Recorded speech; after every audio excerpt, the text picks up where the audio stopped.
nobody on here right now. I did just start the stream. But we're going to continue where I left off on the last VOD there.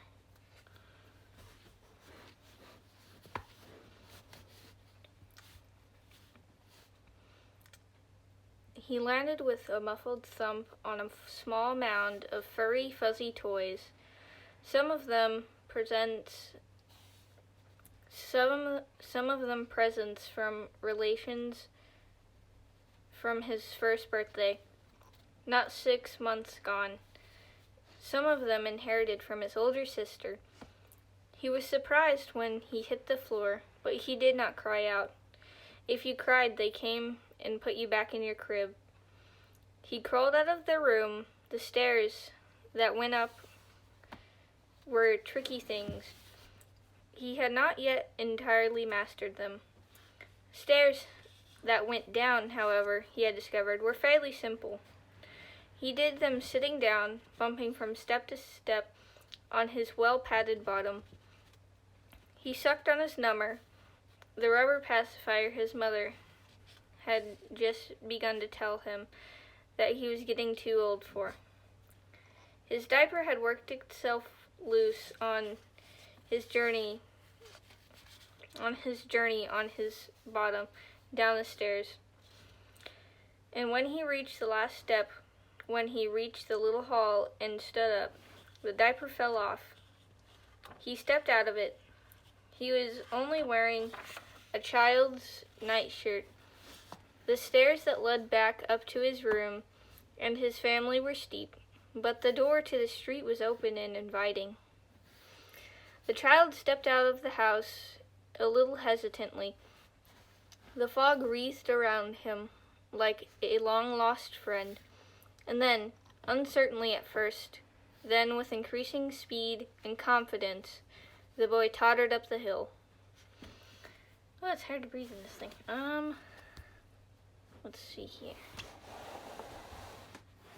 I don't want to show my face on stream. There. You can look at the nice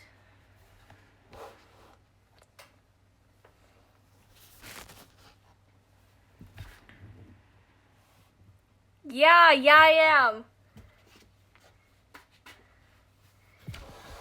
Yes. Ah! I'm reading a book, though.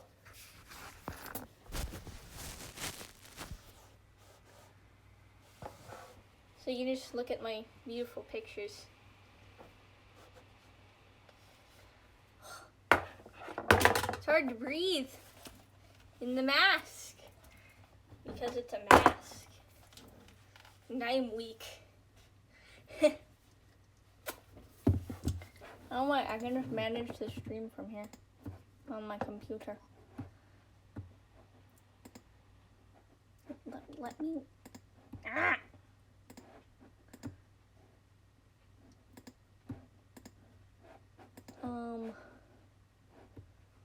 Stream manager.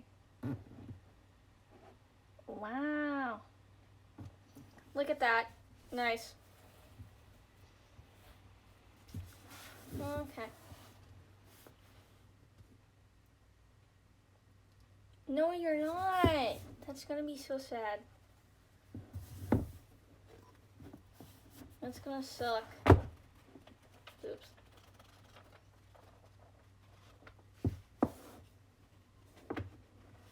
I mean, I could always kidnap you, you know. Anyways, I've been reading a book. So, yeah.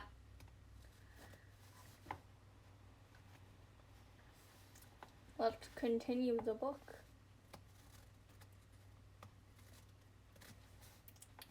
The fog was thinner as you approached the top of the hill.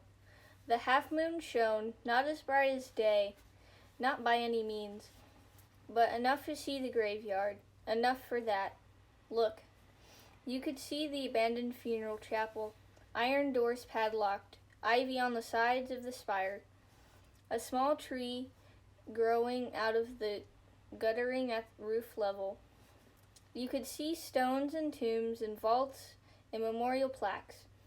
You could see the occasional dash or scuttle of a rabbit or a vole or a weasel as it slipped out of the undergrowth and crossed the path. You would have seen these things in the moonlight if you had been there that night. You might not have seen the pale, plump woman who walked the path near the front gates, and if you had seen her, with a second, more careful glance, you would have realized that she was only moonlight, mist, and shadow. The plump, pale woman was there, though. She walked the path that led through a clutch of half-fallen tombstones towards the front gate. The gates were locked. They were always locked at 4 in the afternoon in winter, at 8 at night in summer. Spike-topped iron railings ran around part of the cemetery, a high brick wall around the rest of it. Where was I? The bars of the gates were closed. The bars of the gates were closely spaced. They would have stopped a grown man from getting through, even stopped a 10-year-old child. "Owens," called the pale woman in a voice that might have been the rustle of the wind through the long grass. "Owens, come look at this." She crouched down and peered at something on the ground as a patch of shadow moved into the moonlight, revealing itself to be a grizzled man in his mid-40s. He looked down at his wife, then looked at what she was looking at, and he scratched his head. "Mistress Owens?"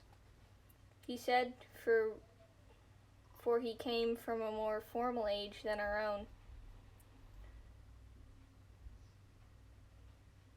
No. "Is that what I think it is?"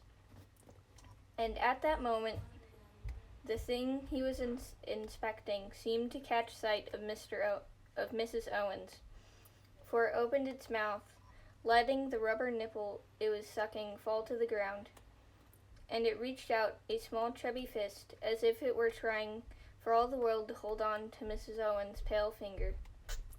"Strike me, silly," said Mr. Owens, "if that isn't a baby." "Of course it's a baby," said his wife, "and the question is, what is to be done with it?" "I dare say that is a question, Mistress Owens," said her husband, "and yet it is not our question, for this here baby is unquestionably alive, and as such is nothing to do with us, and is no part of our world." "Look at him smile," said Mrs. Owens. "He has the sweetest of smiles." And with one insubstantial hand, she stroked the child's sparse blonde hair. The little boy giggled with delight. The chilly breeze blew across the graveyard, scattering in the fog in the lower slopes of the place for the graveyard.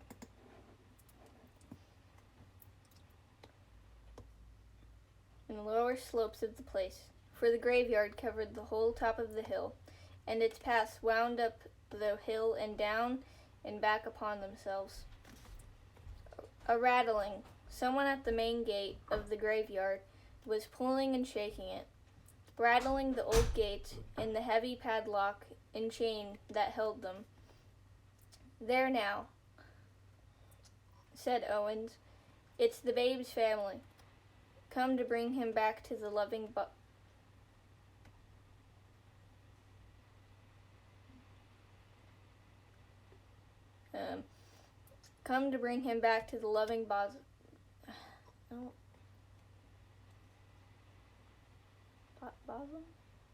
bosom? I'm not sure. Leave the little man be," he added, because Mrs. Owens was putting her insubstantial arms around the toddler, smoothing, stroking. Mrs. Owens said, "He doesn't look like Nobody's Family. That one. The man in the dark coat had given up on rattling the main gate and was now examining the smaller side gate. It, too, was well locked. There had been some vandalism in the graveyard the previous year, and the council had taken steps. "Come on, Mistress Owens. Leave it be. There's a dear," said Mrs. Owens, when he saw a ghost, and his mouth dropped open, and he found himself unable to think of anything to say.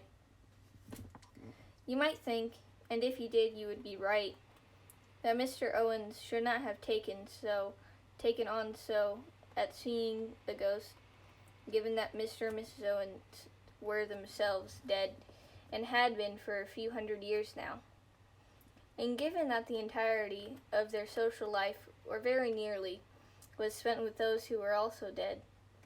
But there is a difference between the folk of the graveyard and this. A raw, flickering, startling shape, the gray color of television static, all panic and naked emotion, which flooded the Owenses as if it was their own. 3 figures, 2 large, 1 small, 1 smaller, but only one of them was in focus, was more than an outline or a shimmer. And the figure said, "My baby! He is trying to harm my baby." A clattering. The man outside was hauling a heavy metal garbage can across the alley to the high brick wall that ran around that part of the graveyard. "Protect my son," said the ghost, and Mrs. Owens thought it was a woman, of course, the babe's mother. "What did he do to you?" asked Mrs. Owens, but she was not certain that the ghost could hear her. Recently dead, poor love, she thought. It's always easier to die gently, to wake in due time in the place you were buried, to come to terms with your death and get acquainted with the other inhabitants. This creature was nothing but alarm and fear for her child, and her panic, which felt to the Owenses like a low-pitched screaming, was now attracting attention, for other pale figures were coming from all over the graveyard. "Who are you, Caius Pompeius?" asked the figure. His headstone was now only a weathered lump of rock, but 2,000 years later he had asked to be laid to rest on the mound beside the marble shrine, rather than to have his body sent back to Rome, and he was one of the most senior citizens of the graveyard. He took his responsibilities extremely seriously. "Are you buried here?"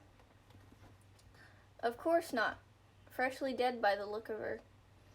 Mrs. Owens put an arm around the woman's shape and spoke to it privately, in a low voice, calm and sensible. There was a thump and a crash from the high wall beside the alley. The garbage can had fallen. A man clambered up onto the top of the wall, a dark outline against the mist-smudged street lights. He paused for a moment, then climbed down the other side, holding on to the top of the wall, legs dangling, then let himself fall the last few feet down into the graveyard.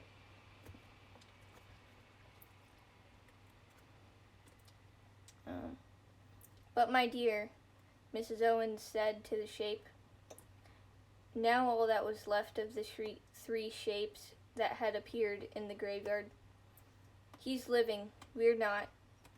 Can you imagine?" The child was looking up at them, puzzled. It reached for one of them, then the other, finding nothing but air. The woman's shape was fading fast. "Yes," said Mrs. Owens, in response to something that no one else had heard. "If we can, then we will." Then she turned to the man beside her. "And you, Owens? Will you be a father to this little lad?" "Will I what?" said Owens, his brow crinkling. "We never had a child," said his wife, "and his mother wants us to protect him. Will you say yes?" The man in the black coat had tripped in the tangle of ivy and half-broken headstones.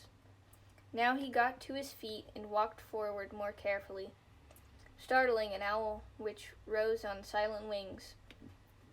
He could see the baby, and there was triumph in his eyes.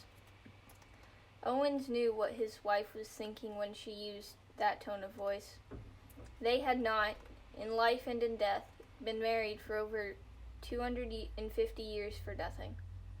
"Are you certain? He asked. "Are you sure?" "Sure as I ever have been of anything," said Mrs. Owens. "Then yes. If you'll be its mother, I'll be its father." "Did you hear that?"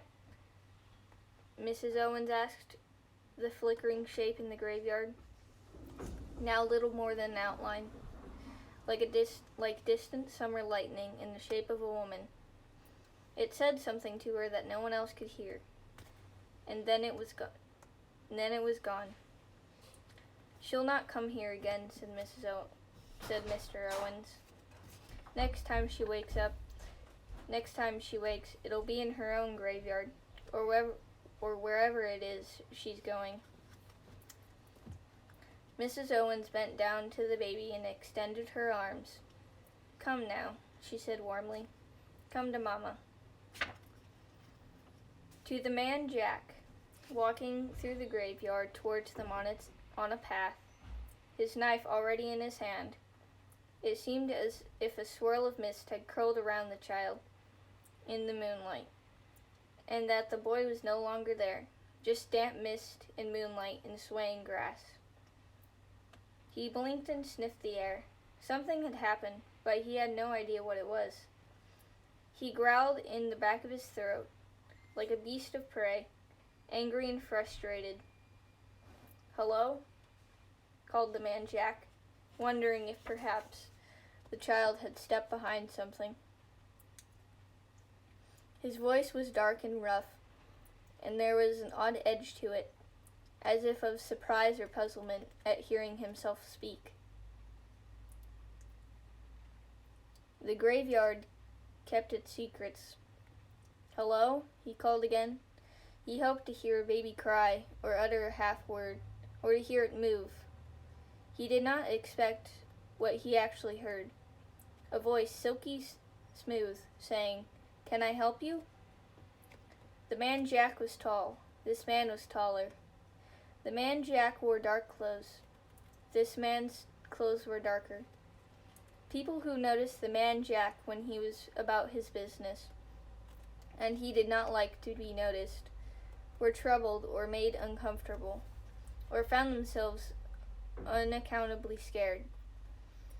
The man Jack looked up at the stranger, and it was the man Jack who was troubled.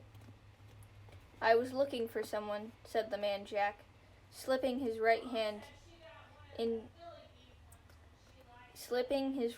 back into his coat pocket, so the knife was hidden, but there if he needed it. "In a locked graveyard at night?" said the stranger. "It was just a baby," said the man Jack. "I was just passing when I heard a baby cry. I looked through the gate and I saw him. Well, what would anyone do?" "I applaud your public spiritedness," said the stranger. "Yet if you manage to find this child, how are you planning to get out of here with it? You can't climb back over the wall holding a baby." "I would have called until someone let me out," said the man Jack. A heavy jingling of keys. "Well, that would have been me then," said the stranger. "I would have had to let you out." He selected one large key from the key ring, said, "Follow me." The man Jack walked behind the stranger. He took his knife from his pocket. "Are you the caretaker, then?" Am I? "Certainly, in a manner of speaking," said the stranger. They were walking towards the gate, and the man Jack was certain, away from the baby. But the But the caretaker had the keys. A knife in the dark, that was all it would take. And then he could search for the child all through the night if he needed to. He raised the knife. "If there was a baby," said the stranger without looking back, "it wouldn't have been here in the graveyard. Perhaps you were mistaken.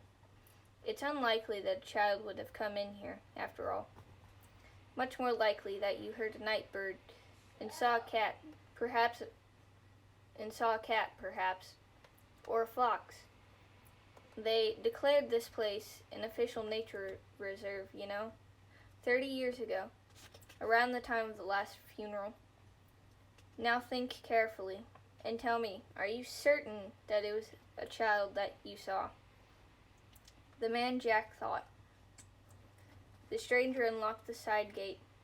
"A fox," he said. "They make the most uncommon noises, not unlike a person crying. No, your visit to this graveyard was a misstep, sir. Somewhere the child you seek awaits you, but he is not here." And he let the thought sit there, in the man Jack's head for a moment, before he opened the gate with a flourish. "Delighted to have made your acquaintance," he said, "and I trust that you will find everything you need out there." The man Jack stood outside the gates to the graveyard.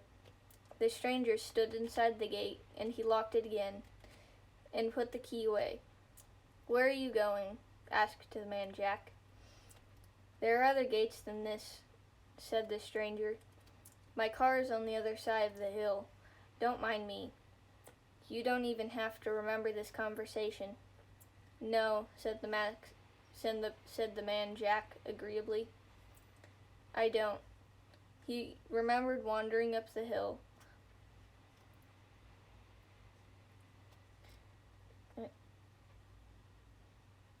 Wait. "There are other gates than this," said the stranger. "My car's on the other side of the hill. Don't mind me. You don't even have to remember this conversation." "No," said the man Jack agreeably. "I don't." He remembered wandering up the hill, that what he had thought to be a child had turned out to be a fox, that a helpful caretaker had escorted him back out to the street. He slipped his knife into its inner sheath. "Well, he said, "good night." "A good night to you," said the stranger, whom Jack had taken for a caretaker. The man Jack set off down the hill in pursuit of the infant. From the shadows, the stranger watched Jack until he was out of sight. Then he moved through the night, up and up, to the flat place below the brow of the hill, a place dominated by an obelisk and a flat stone set into the ground dedicated to the memory of Josiah Worthington, a local brewer, politician, and later baronet, who had, almost 300 years before, bought the old cemetery and the land around it, and given it to the city in perpetuity. He had reserved for himself the best location on the hill, a natural amphitheater, with a view of the whole city and beyond. He had ensured that the graveyard endured as a graveyard, for which the inhabitants of the graveyard were grateful, although never quite as grateful as Josiah Worthington, Bart. I don't think that it's Bart, but okay. Felt they should have been. There were, all told, some 10,000 souls in the graveyard, but most of them slept deep, or took no interest in the night-to-night affairs of the place, and there were less than 300 of them up there in the amphitheater, in the moonlight. The stranger reached them as silently as the fog itself, and he watched the proceedings unfold from the shadows, and he said nothing. Josiah Worthington was speaking. He said, "My dear madam, your obduracy well, can't you see how ridiculous this is?" "No," said Mrs. Owens, I can't." She was sitting, cross-legged, on the ground, and the living child was sleeping in her lap. She cradled its head with her pale hands. "What Mistress Owens is trying to say, sir, begging your honor's pardon," said Mr. Owens, standing beside her, "is that she doesn't see it that way. She sees it as doing her duty." Mr. Owens had seen Josiah Worthington in the flesh back when they were both alive, had in fact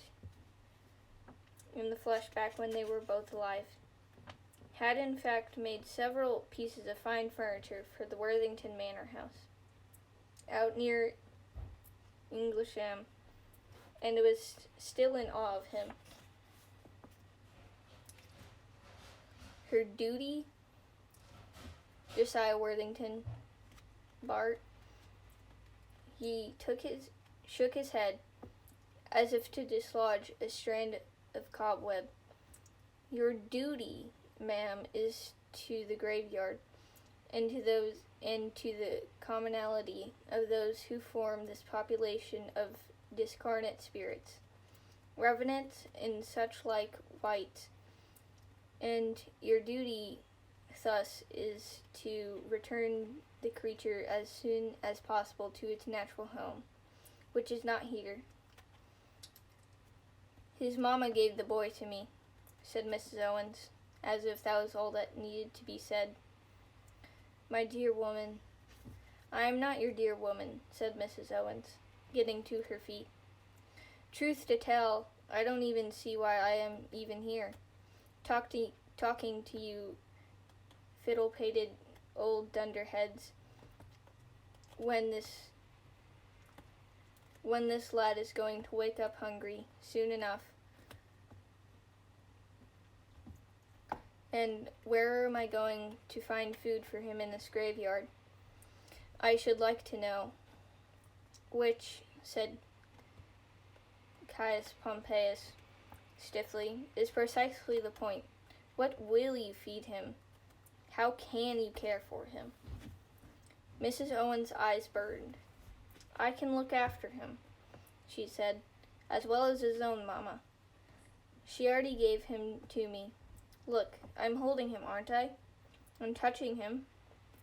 Now, see reason, Betsy," said Mother Slaughter, a tiny old thing in the huge bonnet and cape that she had worn in life and been buried wearing.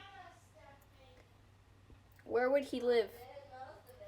"Here," said Mrs. Owens. "We could give him the freedom of the graveyard." Mother Slaughter's mouth became a tiny O. Then she said, "But I never." "Well, why not? It ain't the first time we'd have given the freedom of the graveyard to an outsider." "That is true," said Caius Pompeius, "but he wasn't alive." And with that, the stranger realized that he was being drawn, like it or not, into the conversation, and, reluctantly, he stepped out of the shadows, detaching from them like a patch of darkness. "No," he agreed, "I am not. But I take Mrs. Owens' point." "You do, Silas?" "I do, for good or for evil, and I firmly believe that it is for good. Mrs. Owens and her husband have taken this child under their protection. It is going to take more than a couple of good-hearted souls to raise this child, It will, said Silas. Take a graveyard. And what of food and the rest of it? I can leave the graveyard in return. I can bring him food, said Silas. That's all very well, you saying that, said Mother Slaughter. But you comes and you goes, and nobody keeps track of you. If you went off for a week, the boy could die. You are a wise woman, said Silas. I see why they speak so highly of you. He couldn't push the minds of the dead as he could the living, but he could use all the tools of flattery and persuasion he possessed, for the dead are not immune to either. Then he came to a decision. Very well. If Mr. and Mrs. Owens will be his parents, I shall be his guardian. I shall remain here. And if I need to leave, I shall ensure that someone takes my place, bringing the child food and looking after him. We can use the crypt of the chapel, he added. But, expostulated, that's such a weird way to say said, Josiah Worthington. But a human child, a living child, I mean, this is a graveyard, not a nursery, blast it. Exactly, said Silas, nodding. A very good point, Sir Josiah. I couldn't have put it better myself. And for that reason, if for no other, it is vital that the child be raised with as little disruption as possible to the, if you'll forgive the expression, the life of the graveyard. With that, he strolled over to Mrs. Owens, and he looked down at the infant asleep in her arms. He raised an eyebrow. Does he have a name, Mrs. Owens? No, not that his mother told me, she said. Well then, said Silas, his old name won't be of much use to him now. Anyway, there are those out there who mean him harm. Suppose we pick a name for him, eh? Caius Pompeius stepped over and eyed the child. He looks a little like my proconsul, Marcus. We could call him Marcus. Josiah Worthington said, he looks more like my head gardener, Stebbins. Not that I'm suggesting Stebbins as a name. The man drank like a fish. He looks like my nephew Harry, said Mother Slaughter. And it seemed then as if the whole graveyard was about to join in, each inhabitant offering his or her own comparisons between the infant and someone long forgotten. When Mrs. Owens broke in, he looks like nobody but himself, said Mrs. Owens. He looks like nobody. Then nobody it is, said Silas. Nobody Owens. It was then that, as if responding to the name, the child opened its eyes in wakefulness. It stared around it, taking in the faces of the dead, and the mist, and the moon. And then it looked at Silas. Its gaze did not flinch. It looked grave. And what kind of name is nobody? Asked Mother Slaughter, scandalized. His name, and a good name, Silas told her. It will help to keep him safe. I don't want trouble, said Josiah Worthington. The infant looked up at him, and then hungry or tired, or simply missing his home, his family, his world. He screwed up his tiny face and began to cry. Leave us, said Caius Pompeius to Mrs. Owens. We will discuss this further without you. So I'm gonna end the stream there. Hope you had a good time.